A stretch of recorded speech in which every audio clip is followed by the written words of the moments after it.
Hi there, it's Matt here, and welcome back to the podcast. When I think about sleep and how it's often described in the media, we are perhaps led to believe it is the quiet kid in the corner of the wellness classroom. Important, yes, but fragile, easily bullied by things like stress, blue light, but perhaps above all else, coffee, the disruptive influence of caffeinated coffee. Certainly it has an impact. And I've often been quick to describe that impact in public forums. Yet, what I don't think I've done the best job of conveying is this. When you look closely at the science, a more surprising story emerges. In the right dose, at the right time of day, your morning cup is less a sleep villain and more like that slightly chaotic friend who, when you agree on ground rules, actually makes your life better. So how do both things, better health and potentially worse sleep, live in the same cup? Coffee is strongly associated with better health, lower risk of dying from any cause, fewer cardiovascular deaths, and hints of protection against several chronic diseases. At the same time, caffeine, the psychoactive engine in that mug, can markedly harm your deep sleep if you use it carelessly. The way out of this paradox is not to throw away the mug with the bathwater, so to speak. It's to understand what's actually inside it. That's what we're going to do today. First, though, I want you to imagine a coffee bean as a little brown capsule of chemistry, the way you might think of your phone as a slab of glass and circuits that somehow replaces a camera, a stereo, and a library. Inside that bean, you'll find polyphenols and chlorogenic acids, powerful antioxidant compounds that act like microscopic bodyguards, neutralizing free radicals before they can damage your cells.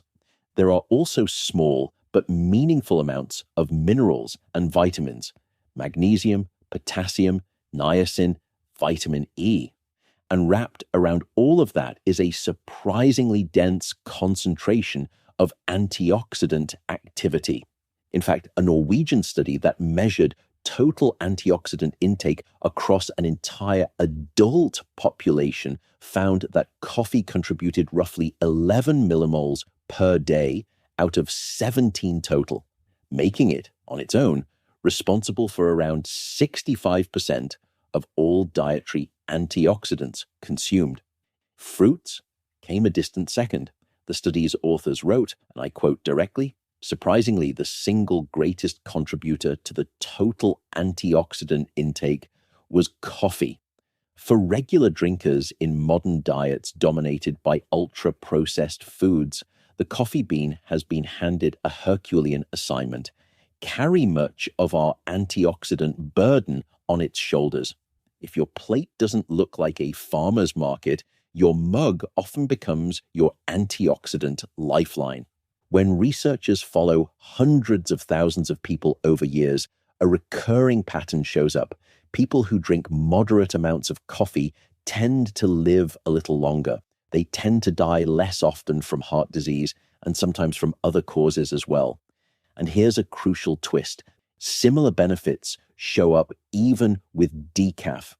A UK biobank analysis of nearly 500,000 people, followed over a decade, found that the protective association with lower mortality held across instant coffee, ground coffee, and decaffeinated coffee alike. That's like taking the turbo engine out of the car and still seeing all the safety features working. It tells us it's not primarily the caffeine doing the good work, it's the rest of the bean, especially the antioxidants. So if coffee can be cardioprotective and linked with healthier aging, why have sleep scientists spent so much time warning you about it? Because caffeine as a drug has a very particular and very intimate relationship with your brain's sleep drive. Inside your brain all day long, there's a chemical hourglass quietly filling with a molecule called adenosine. Think of adenosine as the weight on a grandfather clock's chain. The longer you've been awake, the more that weight descends, building what we call sleep pressure. When adenosine levels rise high enough, Your brain reads that as a message. It's time to power down, time for sleep. Caffeine walks into this delicate system like a charismatic impersonator. At the receptor level, it doesn't remove adenosine. It simply sits in the same chairs adenosine normally occupies, blocking the signal. To your brain, that's the difference between a stadium full of people yelling, "Go to bed," and a stadium full of perfectly quiet but fully occupied seats. The need for sleep is still present physiologically, but the message doesn't get through with the same force. That's why you feel more alert after coffee. You've muted the adenosine chorus. It's also why, when caffeine wears off, you can feel the so-called crash. The adenosine has been building in the background the entire time. The moment caffeine steps off those receptors, the full weight of sleep pressure hits you at once. Biologically, caffeine has a half-life of around 5 to 6 hours in many people, sometimes longer depending on your genetics, your liver, your medications, your age. If you consume the equivalent of 2 strong cups of coffee at 2 in the afternoon, you may still have the equivalent of 1 cup circulating at 8 in the evening and a meaningful residue by the time you lie down in bed. And here is where a study stopped me cold when I first read it. Researchers at Henry Ford Hospital and Wayne State University took a group of healthy, regular coffee drinkers and gave them caffeine, 400 milligrams, roughly equivalent to 4 standard cups of coffee, at 3 different times, immediately before bed, 3 hours before bed, and 6 hours before bed. Then they measured sleep objectively in the home all night long. What they found for the 6-hour group is what I want you to sit with. Even caffeine consumed a full 6 hours before bedtime objectively disrupted sleep and significantly reduced total sleep time by more than an hour in some participants. But here's the part that keeps me up at night, if you'll forgive the pun. When those same participants were asked to rate the quality of their sleep in the morning, they said it was fine. They noticed nothing. The caffeine had not only silently eroded their sleep, it had simultaneously dulled their ability to perceive that erosion. It's the equivalent of carbon monoxide, colorless, odorless, unfelt, but present and consequential. The 6-hour buffer that many people believe is more than sufficient. For a meaningful portion of the population, it is not nearly enough. Okay, admission time. I've probably eaten more protein bars in my life than I've blinked, and I'm always on the hunt for the very best. Then I found David protein bars. Each bar delivers 28 grams of protein, just 150 calories, and 0 sugar. That's the best protein to calorie ratio I've seen, and the taste is legitimately good. Protein isn't just about muscle, it's essential for metabolic health and for keeping you full. And David's unique ratio makes these the most satiating bars out there. Here's the kicker. Demand has been so high that the full lineup of 8 flavors is currently sold out on the website. They'll probably be back in stock by the fall or autumn for us Brits. In the meantime, you can find them on Amazon or use the store locator on their website to grab them nearby. Try them out for yourself at davidprotein.com/mattwalker for a special deal for all you folks. Again, that's davidprotein.com/mattwalker. This is where sleep architecture, the internal pattern and quality of your sleep, comes into play. When researchers give people substantial doses of caffeine and then carefully measure their sleep, what they see on the brainwave readout looks like a scratch on a vinyl record. With modest doses, especially earlier in the day, the record plays fairly smoothly. But as you push the dose higher and closer to bedtime, the night soundtrack starts to stutter. In controlled experiments, a moderate dose of caffeine roughly the amount in one regular cup, taken up to 4 hours before bed, often shows minimal measurable impact on the basic architecture of sleep in healthy adults.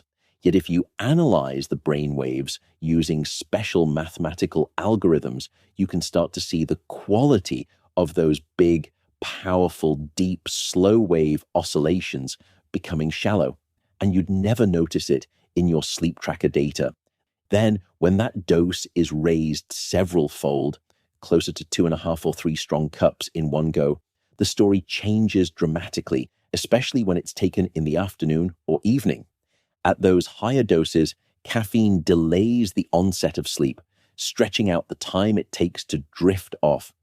It alters sleep architecture, cutting into the proportion of deep, slow wave sleep, the stage associated most with physical restoration, immune strengthening, and metabolic tuning. It increases sleep fragmentation, the little awakenings and micro arousals that you may not remember in the morning, but that leave you feeling subtly unrefreshed.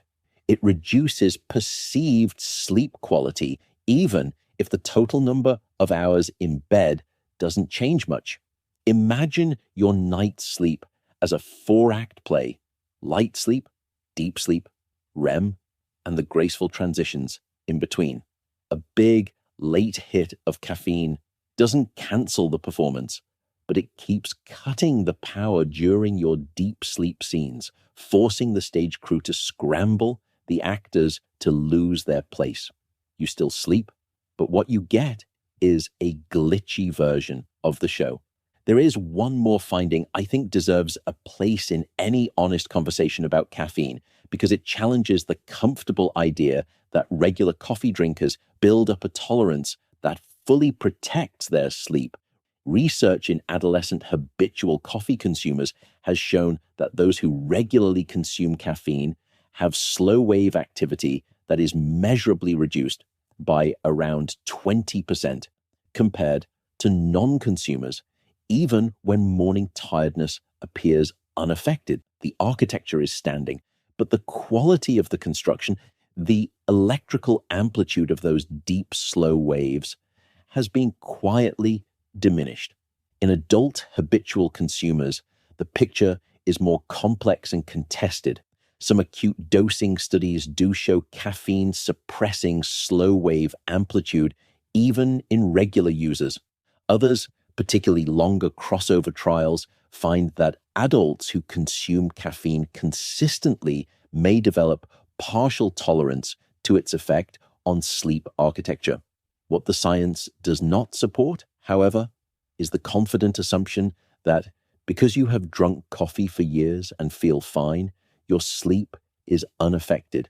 The signal, if it exists, is hidden deep in the electrical texture of your brain at night, not visible in your feelings, and frequently invisible to your sleep tracker.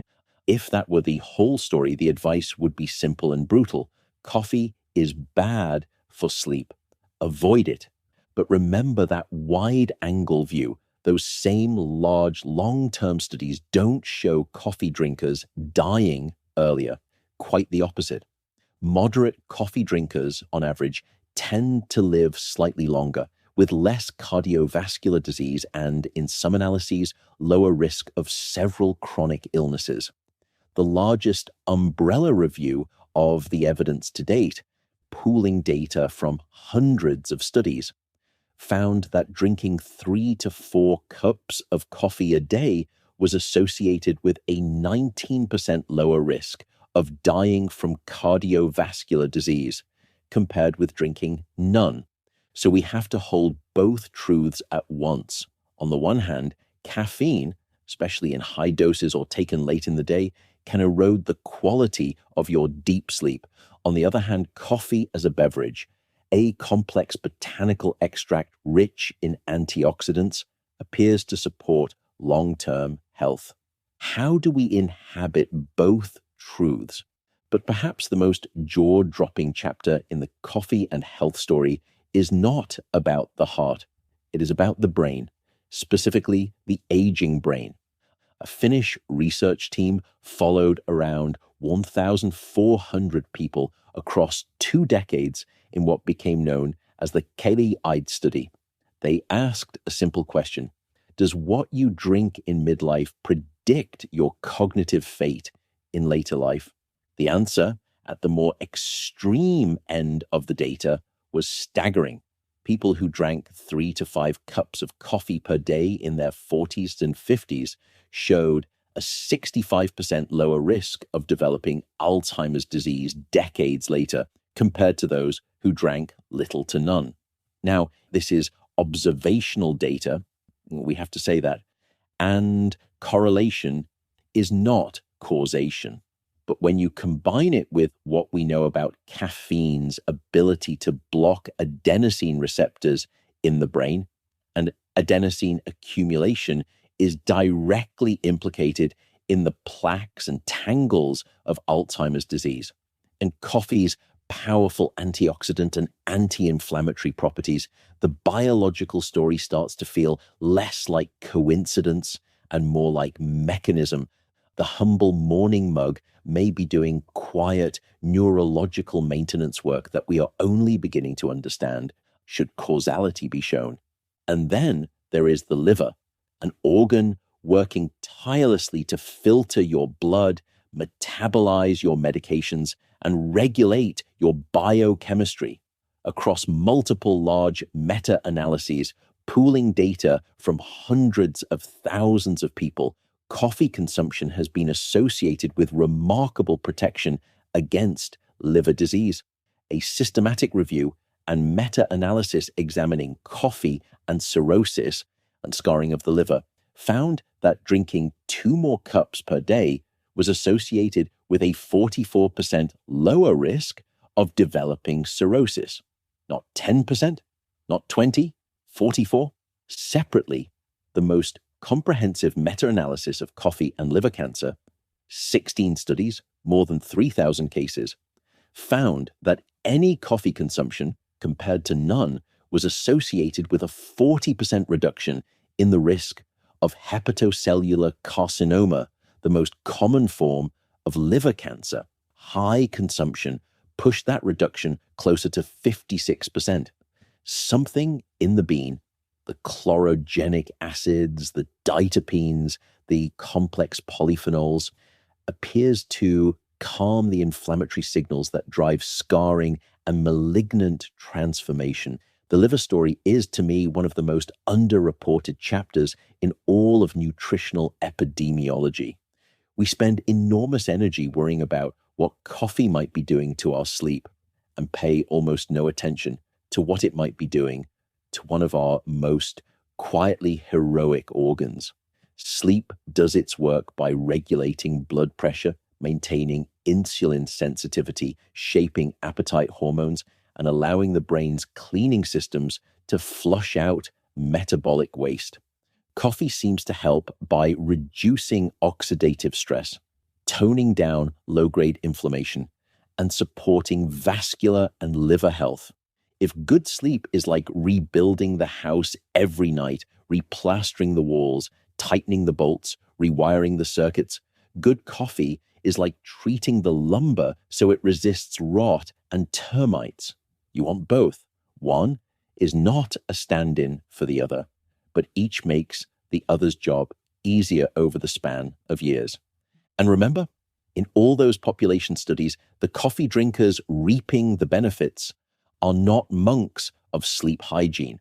They are ordinary humans with streaming services, smartphones, commutes, kids, and irregular bedtimes. Yet with all that noise, a pattern emerges.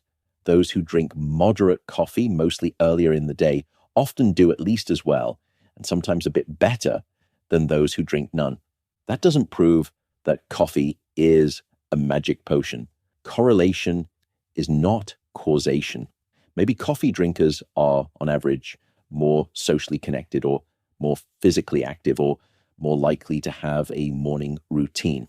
But when you combine those patterns with the mechanistic data on antioxidants and the fact that decaf often confers similar advantages, the picture becomes harder to dismiss as pure coincidence.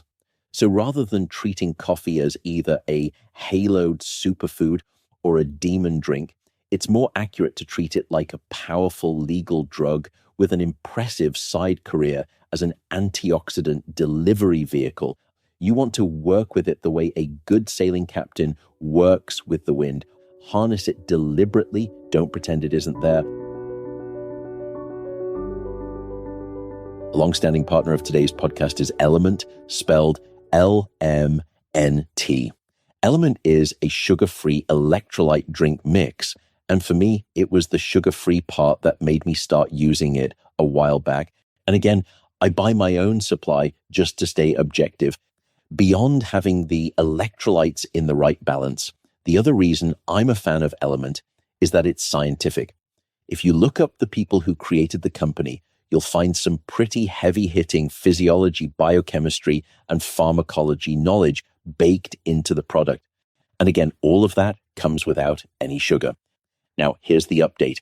Element's lemonade salt flavor, which used to be seasonal, was so popular that it's now permanent. You can get it year-round. Happily, I badgered them, and they have agreed to give you fine folks a free 8-count sample pack with any purchase of Element if you use the link drinklmnt.com/Matt Walker. So for free product with your purchase, just visit drinklmnt.com/Matt Walker. And as I said, you'll get some free product. The first principle is that dose matters. Around a small cup's worth of caffeine taken well before bedtime appears relatively gentle on sleep in many people. As you climb towards the equivalent of 3, 4, 5 cups, especially if you cluster them into a narrow window, the likelihood of sleep disruption rises sharply. At higher doses, caffeine isn't just turning down the volume on adenosine, it's leaning on the mute button.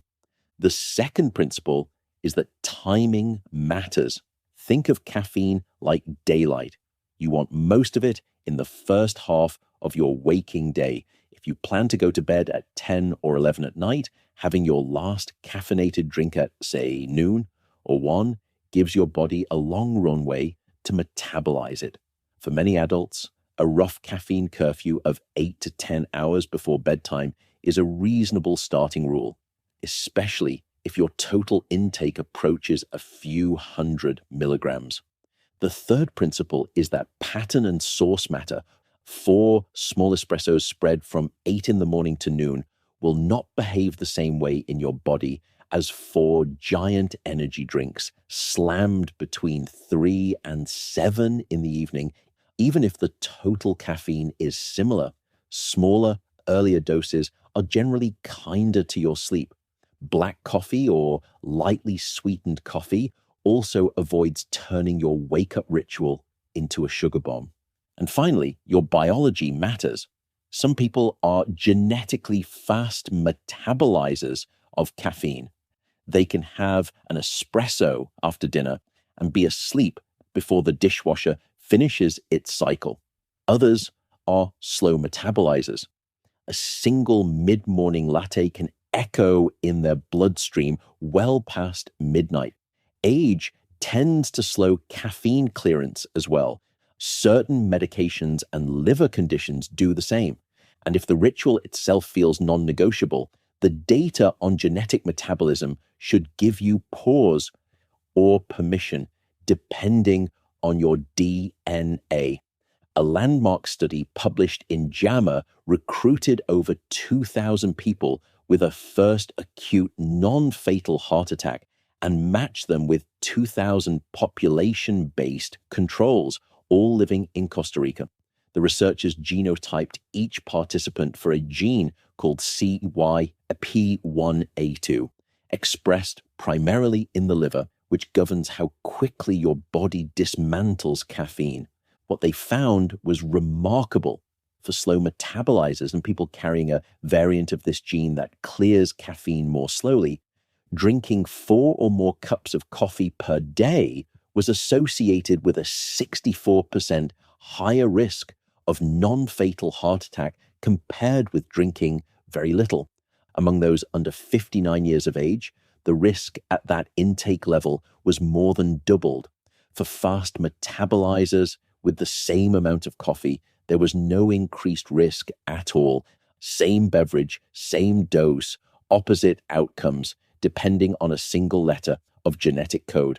One more thing to note, the slow metabolizers in this study were not a minority. They made up roughly 55% of participants, meaning most people, statistically, are slow metabolizers.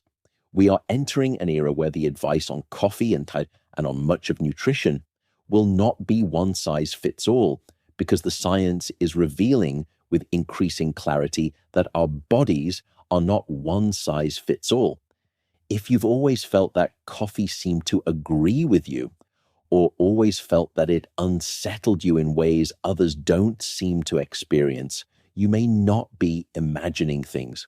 You may simply be reading your biology correctly. So what should you actually do tomorrow morning? First, enjoy coffee as a health-supporting ritual, not a plaster cast over chronic sleep deprivation. If you're sleeping 5 hours a night and trying to function with an IV drip of caffeine, the problem is not the beans. Your brain and body need more sleep, not more coffee. Second, aim to have most or all of your caffeine in the first half of your day. If 10 at night is your usual bedtime, think of 2 in the afternoon as a reasonable last call, and earlier if you know you're sensitive. Treat that caffeine curfew as you would daylight savings time for your brain. Third, keep your total daily dose in the moderate range. For many adults, somewhere in the ballpark of 1 to 4 cups of coffee is a sweet spot, adjusted for your size, your sensitivity, and your doctor's guidance. Above that, the chance that you're borrowing too much from your night to pay for your day increases. Fourth, if you love the ritual of an afternoon or evening cup, consider decaf. You still get much of the antioxidant orchestra, just without the brassy trumpet of caffeine blaring into your sleep. And as we discussed, the mortality and disease data suggests decaf is not a consolation prize. It is, in many respects, the real thing. Fifth, don't let coffee carry the antioxidant load alone. Pair it with actual plants, fruits, vegetables, nuts, legumes. Think of coffee not as your only firefighter, but as a star on a well-funded team. Finally, pay attention to your own data. For 2 weeks, fix your wake-up time. Set a caffeine sunset 8 to 10 hours before your planned bedtime. Keep your coffee moderate and earlier. Then ask yourself, how long do I take to fall asleep? How often do I wake up at night? How do I feel in the first hour after I wake? If you find yourself slipping into sleep within a reasonable window, staying asleep more often than not, and waking up feeling more restored than wrecked, then your personal truce between coffee and sleep is probably working. If not, adjust. Move that last coffee earlier. Trim the dose. Swap the late afternoon cup for decaf. Treat it as an experiment, not a moral referendum, because that's what science is at its best. Not a verdict, not a ban, a set of tools for understanding yourself more clearly and sleeping and living a little better because of it. Thank you for tuning in. And with that, I'll simply say good night, take care, and bye for now.